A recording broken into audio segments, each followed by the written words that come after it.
सभी को praise the Lord, जय मसीह की। एक बार फिर से आप सबका हमारे चैनल में मसीह में आखिरी दौर में आप सभी का स्वागत है। परमेश्वर पिता का धन्यवाद देते हैं कि एक बार फिर से हम परमेश्वर की उपस्थिति में पाए गए और परमेश्वर के वचनों के द्वारा हम सीखने के लिए बैठे हैं। अगर आप हमारे चैनल में नए हैं तो प्लीज़ हमारे चैनल को ज़रूर सब्सक्राइब करें, लाइक करें, शेयर करें और आप अपने प्रार्थना निवेदन हमें कमेंट बॉक्स में लिखकर बता सकते हैं और अपनी गवाहियों को हमारे साथ शेयर कर सकते हैं। अगर आप एक मसीही माता पिता हैं तो आज का वीडियो आपके लिए है। आज के वीडियो से परमेश्वर आप लोगों से बात करे और आपको सही रास्ता दिखाए कि कैसे आप अपने बच्चों को गाइड कर सकते हैं। भी एक मसीही माँ हूँ और मेरे भी 2 बच्चे हैं, 2 बेटे हैं। मेरा बेटा भी जो बड़ा वाला बेटा है 8 साल का, वो अभी मसीह में बढ़ रहा है और वो परमेश्वर के वचनों में बढ़ रहा है और हम उसे गाइड करते हैं कि वो कैसे परमेश्वर के वचनों को पहला स्थान दे।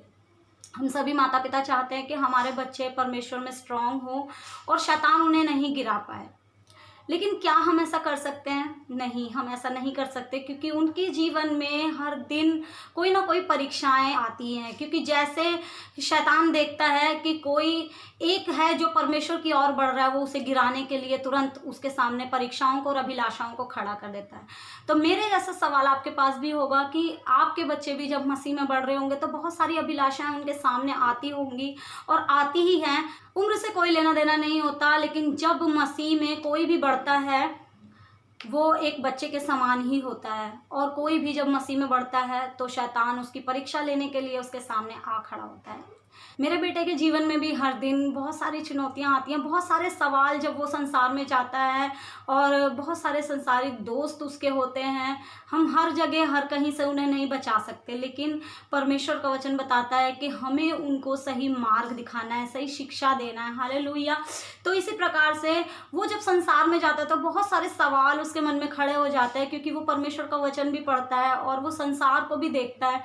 बहुत सारी ऐसी बातें उसके जीवन में भी आती है जो उसको एक सवाल उसके माइंड में खड़ा कर देती है। कुछ ऐसी ही बात उसके साथ भी हुई कि जब उसके फ्रेंड्स उसके सामने दिवाली के पटाखे लेकर आए और कहने लगे कि नैतिक, चलो मैं तुम्हारे लिए भी हम लोग लेकर आए हैं, चलो हम साथ में मिलके दिवाली के पटाखे फोड़ेंगे।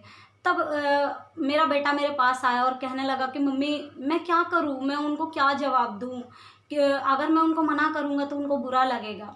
तब मैंने उसको बोला कि तुम जाके बोलो कि मेरे मम्मी मुझे अलाउड नहीं करती है पटाखे जलाने के लिए। और जब वो गया उसने अपने दोस्तों को तो समझा दिया, लेकिन वो जब आया तो मैंने उसका चेहरा देखा और मैंने उससे पूछा क्या तुम्हारा भी मन कर रहा था कि तुम पटाखे जलाओ? तो उसने कहा नहीं मम्मी, मुझे पता है कि हम लोग ये सब नहीं करते हैं क्योंकि परमेश्वर ऐसा करने के लिए मना करते हैं, इसलिए हम ऐसा नहीं करते हैं। तो मुझे कोई बुरा नहीं लगा, मुझे कोई उदासी नहीं है इस बात के लिए, क्योंकि मैं परमेश्वर से बहुत प्यार करता हूँ। लेकिन मैं जानती हूँ कि मैं एक माँ हूँ और मेरे पास परमेश्वर का वचन है, इसलिए मैं जानती हूँ कि शैतान को मौका चाहिए होता है।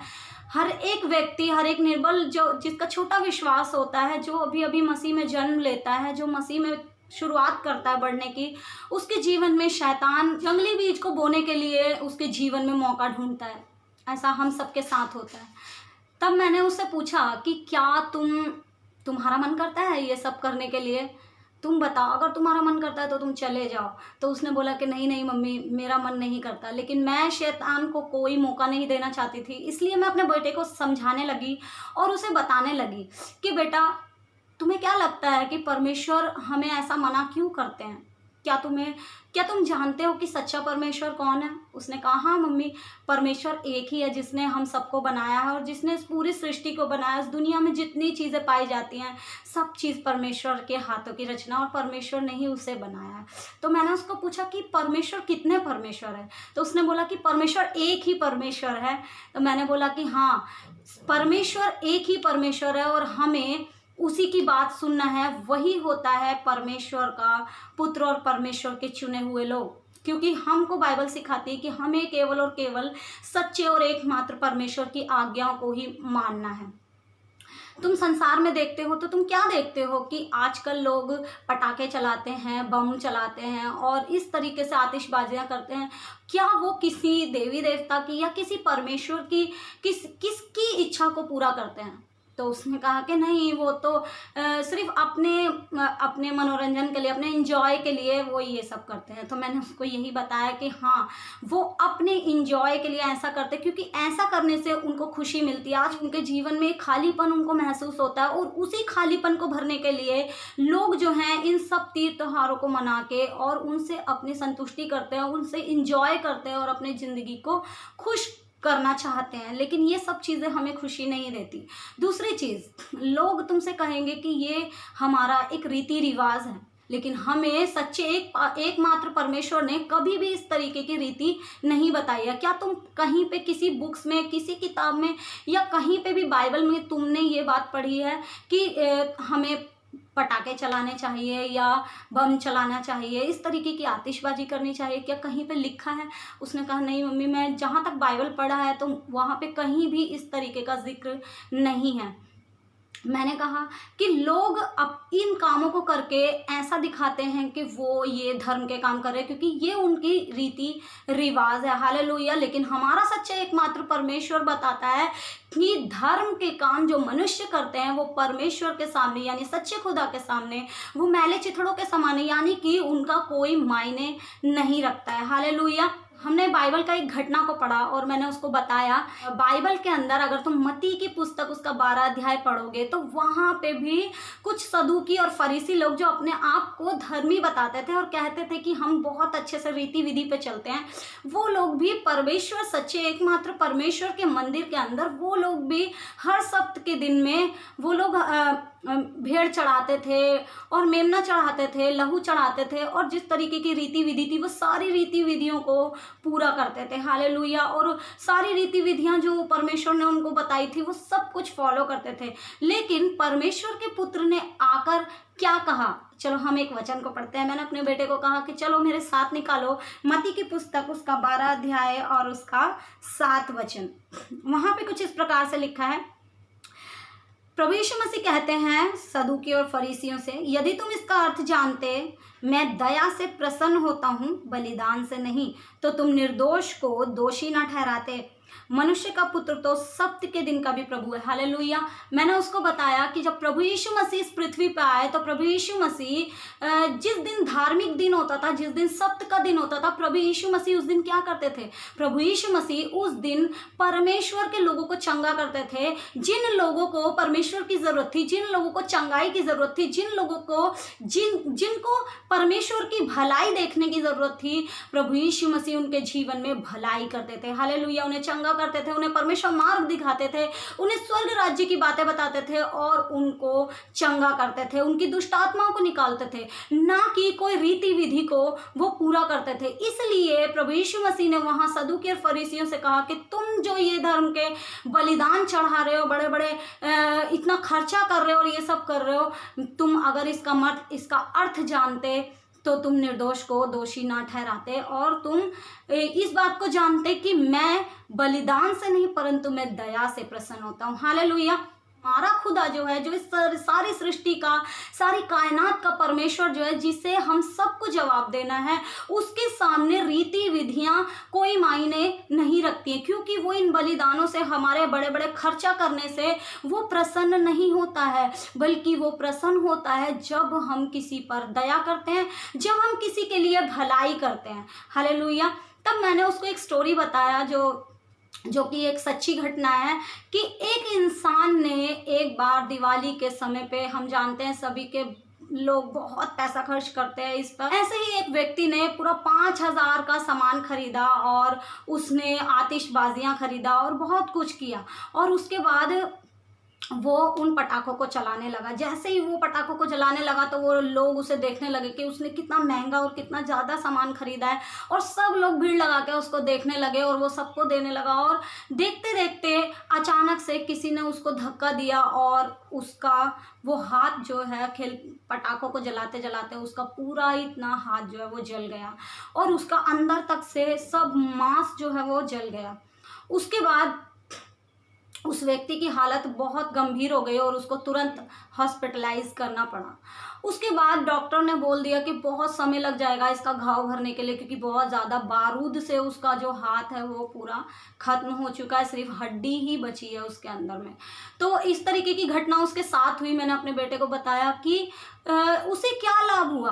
को जब कोई मदद के लिए कोई आएगा कि मेरी मदद कर दीजिए, तो वहाँ पे लोगों के पास एक्सक्यूज़ है, लेकिन ये सब काम करने के लिए जो फिजूल है और जिससे हमें कोई भी लाभ नहीं होगा, बल्कि उन सब कामों को करने से हमारा शरीर भी घात होगा, हमारा सांस, हमारा फेफड़ा, सब हमारे लंग्स जो है वो सब उससे खराब हो सकते हैं और उससे हमें नुकसान पहुंच सकता है बेटा। इसीलिए परमेश्वर हमें ये सब करने के लिए मना करते हैं, और साथ साथ हमारा पैसा भी उसमें खर्च होता है। जो पैसा हमें सेविंग करके लोगों की मदद करनी चाहिए, जैसे परमेश्वर कहते हैं कि वो बलिदान से नहीं परंतु दया से प्रसन्न होते हैं। जिस समय कोई भी आपके सामने कोई हेल्प मांगने के लिए आता है, उस समय आपके पास कुछ होना चाहिए जो आप उनकी हेल्प कर सके। मैं अपने बेटे को बताने लगी कि अगर तुम्हारे पास ये सब सेविंग्स होगा, तुम इन सब चीज़ों में पैसा खराब नहीं करोगे, तो तुम्हारा हेल्थ भी अच्छा रहेगा, तुम्हारा शरीर भी अच्छा रहेगा, तुम्हारा लंग्स भी अच्छा रहेगा, साथ साथ तुम्हारे पैसों की भी बचत होगी, जिससे तुम दूसरे की मदद कर सकते हो और परमेश्वर की आज्ञा को पूरा कर सकते हो। हालेलुया। क्योंकि परमेश्वर कहते हैं कि अच्छा पड़ोसी वही है जो अपने पड़ोसी को दुखी देख के, उसको परेशान देख के उसकी हेल्प करता है, उसकी मदद करता है और उसकी भलाई करता है। हालेलुया। ऐसे दोस्तों के साथ हो जिनके पास सब कुछ भरपूरी से है, लेकिन तुम आंख उठा के देखो तो तुमसे भी ऐसे लोग हैं, तुम्हारे पास सब कुछ है जो तुम्हें चाहिए होता है, लेकिन ऐसे बच्चे भी हैं जिनके पास कपड़ा भी नहीं है, जिनको एक वक्त का खाना भी नसीब नहीं होता। तुम उनके पास जाओ और उनके लिए तुम कुछ करो, उनके लिए हेल्प करो, ताकि वो भी परमेश्वर का धन्यवाद करने पाए। क्योंकि परमेश्वर नहीं चाहते कि कोई अमीर हो कोई गरीब हो। आज हमारे देश में इसीलिए गरीबी रेखा जो है बहुत नीचे आती जा रही है और बहुत से लोग सुसाइड करते जा रहे हैं, क्योंकि कोई किसी की मदद नहीं करता, बल्कि इन तीज त्योहारों में पैसा लुटाता है, पैसा खर्च करता है और अपनी शान दिखाता है और अपने लंग्स भी खराब करता है और अपने शरीर भी खराब करता है, और साथ साथ दुर्घटनाएं भी घट जाती हैं, और साथ साथ पैसा भी जो उसने पूरे साल भर पैसा कमाया होता है वो पैसा भी चला जाता है। तो मैंने अपने बेटे को बोला कि तुम खुद फैसला करो कि क्या सही है और क्या सही नहीं है। तो उसने कहा हाँ मम्मी, परमेश्वर जो कहते हैं वो हमारे भलाई के लिए कहते हैं, इसीलिए परमेश्वर कहते हैं कि तुम लोगों की भलाई करो और तुम लोगों की मदद करो, एक अच्छे पड़ोसी होने का तुम फर्ज अदा करो, तभी तुम स्वर्गीय पिता की संतान ठहरोगे, क्योंकि वो भले और बुरे दोनों पर कृपालु है। हालेलुया। तो इसी प्रकार से मैंने अपने बेटे को समझाया कि तुम परमेश्वर का वचन पढ़ो और परमेश्वर के वचन के अनुसार चलो और सही चीज़ का निर्णय लो। मैंने उसे बताया कि मैं जीवन भर जब तक मैं शरीर में हूँ मैं तुम्हें गाइड कर सकती हूँ, मैं तुम्हें परमेश्वर का वचन बता सकती हूँ, मैं तुम्हें परमेश्वर का मार्ग ज़रूर दिखा सकती हूँ, लेकिन उस पर चलना ना चलना वो तुम ही डिसाइड करते हो। तुम बुद्धिमान हो या फिर तुम मूर्खता करके तुम अपना सब कुछ लुटा देते हो। तुम्हें जांचना है कि तुम्हें क्या करना है, तुम्हें एक मार्ग को चुनना है। और परमेश्वर का वचन बताता है कि बुद्धिमान मनुष्य वही है जो यहोवा का भय मानता है, बुद्धिमान मनुष्य वही है जो परमेश्वर के वचन पर चलता है, क्योंकि परमेश्वर का वचन हमें बहुत चीज़ों से हमारी रक्षा करता है और बहुत चीज़ों से हमें बचा करके रखता है। हालेलुया। आज लोग सोचते हैं कि क्रिश्चियन लोग ये सब नहीं करते, ये हमारे धर्म को नहीं मानते। ऐसे लोग ये सोचते हैं कि दुष्ट काम करने लग जाता है अगर हम पटाखा फोड़ेंगे, ये करेंगे। नहीं, ऐसा बिल्कुल भी नहीं है, क्योंकि परमेश्वर का वचन बताता है कि दुष्ट परमेश्वर के लोगों को छू भी नहीं सकता है, लेकिन हम इसलिए नहीं करते क्योंकि ये हमारे परमेश्वर की आज्ञा नहीं है। हालेलुया। हम सिर्फ वही बात को मानते हैं जो हमारे परमेश्वर की आज्ञा है, और वही मनुष्य तो खरा और धर्मी मनुष्य गिना जाता है। जैसे अब्राहम ने विश्वास किया और विश्वास के अनुसार उसने कर्म किया, यानी जो परमेश्वर ने उससे बोला था वो उस मार्ग को नहीं जानता था, लेकिन परमेश्वर ने कहा है इसलिए उसने उसकी आज्ञा को पूरा किया। हालेलुया। और ये उसके लेखे में धर्म गिना गया। हालेलुया। और जितने भी लोग परमेश्वर के लोग हम धर्मी जनों के बारे में पढ़ते हैं, उन सब ने परमेश्वर की आज्ञाओं को माना और इस प्रकार से बुद्धिमानी से वो बाकी सारी संसारिक बातों से बचे रहे। हालेलुया। क्योंकि अगर हम इन्हीं सब चीज़ों में अपने पैसे को, अपने समय को, अपने शरीर को नष्ट कर देंगे तो हम परमेश्वर की आज्ञाओं को कब और कैसे पूरा करेंगे। हालेलुया। दोस्तों, बाइबल हमें यही सिखाती है कि हमें लोगों की मदद करना है, लोगों की हेल्प करना है, जो जिनको नीड है, जिनको ज़रूरत है। हो सकता है हम बहुत अच्छी परिस्थिति में, हमसे भी बुरी परिस्थिति में बहुत से लोग हैं, तो हमें एक सेल्फिश नेचर नहीं रखना है, बल्कि हमें अपने परमेश्वर के अनुसार, जैसा हमारा परमेश्वर दयावंत है वैसे हमें भी दयावंत बनना है। और इस प्रकार से मैंने अपने बेटे को गाइड किया और अपने बेटे को बताया कि क्या तुम खुद चुनो कि क्या करना भला है। एक तरफ तुम्हारे सामने वो रास्ता है जिसमें तुम्हारा पैसा भी जाएगा, तुम्हारा शरीर को नुकसान भी होगा, तुम्हारे लंग्स को भी नुकसान होगा और तुम्हारा समय भी व्यर्थ हो जाएगा। और दूसरी तरफ तो तुम्हारा पैसा बचेगा, दूसरी चीज़ तुम्हारा हेल्थ अच्छा रहेगा, तीसरी चीज़ तुम्हारा समय व्यर्थ नहीं होगा और तुम अपने लक्ष्य पे, तुम लोगों की मदद करने के लिए जैसा परमेश्वर चाहते हैं कि तुम करो, उस प्रकार से तुम्हें समय भी होगा कि तुम अपने लोगों की भलाई करो और तुम्हारे पास पैसा भी होगा कि तुम अपने लोगों की मदद करो। हालेलुया। तो हम ये सब इसलिए नहीं मनाते कि हमें दुष्ट पकड़ लेगा, बल्कि हम ये सब इसलिए नहीं मनाते हैं क्योंकि ये हमारे परमेश्वर की आज्ञा नहीं है। और दूसरी चीज़, ये हमें नुकसान पहुंचाती है और हर एक जो चीज़ हमें नुकसान पहुंचाती है वो शैतान की ओर से आती है, ताकि हम अपने शरीर, अपने आत्मा, अपने समय को नष्ट कर दें और हमारे पास ना धन हो, ना समय हो, ना जीवन हो जो हम किसी अपने परमेश्वर की आज्ञाओं को पूरा कर सके। तो परमेश्वर की आज्ञा यही है कि हम दया करें। हालेलुया। हम धर्म के काम से बढ़ के हम दया करें, हम रीति विधियों को पूरा करने से ज़्यादा हम लोगों पर दया करें, ताकि हमारा परमेश्वर का जैसा हार्ट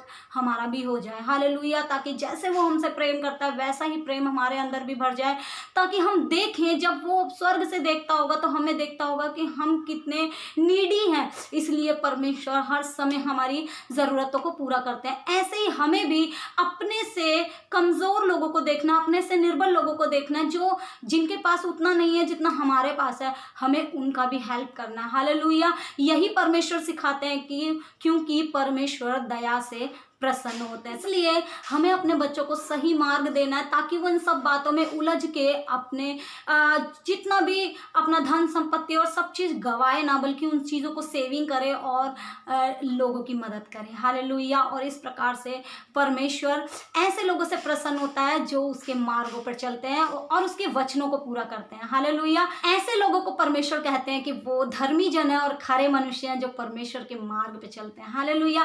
तो इसलिए प्रभु यीशु मसीह ने भी कहा कि मनुष्य का पुत्र सप्त के दिन का भी प्रभु है, यानी हर एक रीति विधि के समय भी हम किसी की भी मदद कर सकते हैं। ज़रूरी नहीं है कि हम ये सब करेंगे तो ही वो धर्म के काम है, नहीं। धर्म का काम वो है जो मनुष्यों के लिए किया जाता है, क्योंकि परमेश्वर ने हमें यहाँ पे भलाई के काम करने के लिए भेजा है, ना कि रीति विधियों को पूरा करने के लिए। क्योंकि हर एक रीति विधि हमारे प्रभु यीशु मसीह ने पूरा कर दिया है और हमारे प्रभु यीशु मसीह ने परमेश्वर के सामने सारी व्यवस्था को पूरा करके उसके मन को प्रसन्न कर दिया है। इसलिए अब हमें करने की ज़रूरत नहीं है, बल्कि अब हमें अपने भाइयों को, अपने लोगों को, अपने मनुष्य जाति को हमें उनको बचाना है। उनको हर चीज़ की, जिस चीज़ की उन्हें ज़रूरत है, हमें उनकी उस नीड को पूरा करना है, ताकि वो लोग भी परमेश्वर को जान पाए और अपने आप को खत्म ना करें। क्योंकि बहुत से लोग ऐसे हैं जो भूख बर्दाश्त नहीं कर पाते, बहुत से लोग ऐसे हैं जिनको बहुत पीड़ा होती है इस संसार में, इस महंगे समय में, और वो चीज़ों को अफोर्ड नहीं कर पाते, इसलिए वो अपने खुदकुशी कर लेते हैं, अपनी जान को दे देते हैं। तो ऐसे पीपल, ऐसे लोग अगर हमारे सामने हो तो हमें हमेशा उनकी मदद करनी चाहिए और अपने बच्चों को भी सिखाना चाहिए कि हमें लोगों की भलाई करना है, ना कि रीति विधियों को पूरा करना है। हालेलुया। ना कि अपने इंजॉयमेंट को देखना, ना कि अपनी खुशियों को देखना है। क्योंकि हम जो सेवक हैं, हम जो प्रभु के लोग हैं, हम जो मसीही हैं, हमारा जीवन बहुत ही साधारण होना चाहिए, ताकि हम लोगों के जीवन के बारे में सोच सके। हालेलुया। तो हम अपना जीवन जितना साधारण रखेंगे, हम लोगों के बारे में उतना सोच पाएंगे। और अगर हम अपने जीवन को बहुत सारे इंजॉयमेंट से और अभिलाषाओं से भर लेंगे तो हम उसी में उलझ के रह जाएंगे और हमारे पास समय नहीं होगा, ना हमारे पास पैसा होगा, ना हमारे पास जीवन होगा कि हम उस काम को, परमेश्वर की आज्ञाओं को हम पूरा करने पाए। तो इसलिए परमेश्वर का वचन हम सबको यही सिखाता है। हर एक माता पिता अपने बच्चों को गाइड करे, हर एक लीडर अपने कलीसिया के लोगों को, अपने लोगों को, और जो भी हमारे सामने जो हमसे निर्बल विश्वासी है, उन सब को हम इसी तरीके से गाइड कर सकते हैं कि हमें परमेश्वर की आज्ञाओं को पूरा करना है, ना कि सारी रीति विधियों को। और अपने मन को उदास करने की ज़रूरत नहीं है, क्योंकि हमारा आनंद जो है हम वो पैसे से नहीं खरीद सकते। हालेलुया।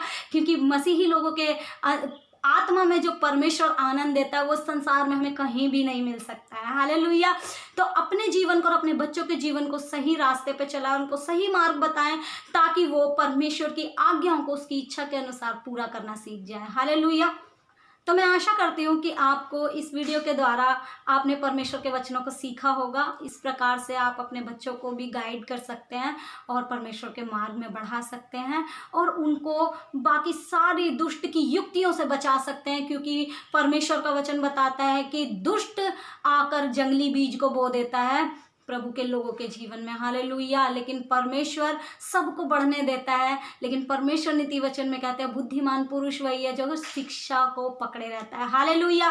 तो अपनी शिक्षा को पकड़े रहें और अपने बच्चों को गाइड करें और खुद भी मसीह में मजबूत होते जाएं और अपने बच्चों को भी मसीह में मजबूत करते जाएं और एक अच्छे मसीही माता पिता बन जाएं और परमेश्वर के राज्य में आगे बढ़ते जाएं, मसीह की दौड़ में बढ़ते जाएं। हालेलुया। तो परमेश्वर इन सभी वचनों के द्वारा आप सबको आशीष दे और आपको बढ़ने के लिए मदद करें। धन्यवाद। आप सबको परमेश्वर बहुत बहुत आशीष दे। अब हमारे परमेश्वर पिता का प्रेम और उसके पुत्र प्रभु यीशु मसीह का अनुग्रह और पवित्र आत्मा की सहभागिता हम सबों के संग और साथ सदा काल तक बनी रहे। आमीन। सभी को जय मसीह।